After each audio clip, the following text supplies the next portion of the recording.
আল্লাহু আকবার।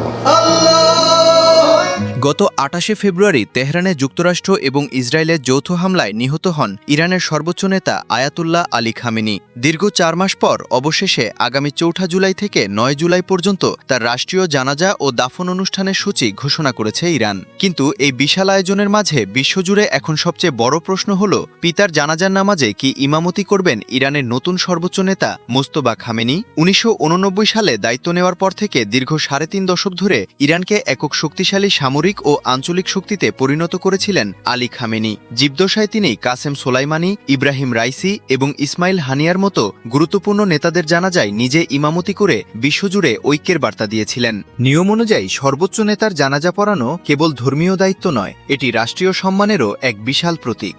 পিতার মৃত্যুর পর মোজতবা খামেনিকে ইরানের তৃতীয় সর্বোচ্চ নেতা হিসেবে ঘোষণা করা হলেও তিনি এখনও পর্যন্ত প্রকাশ্যে আসেননি।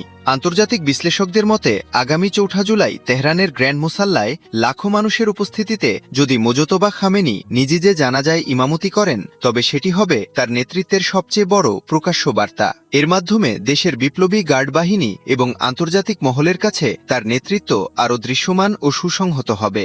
এখন পুরো বিশ্বের নজর কেবল ৪ জুলাইয়ের দিকে। দেখার বিষয় মোজতবা প্রকাশ্যে আসেন কিনা।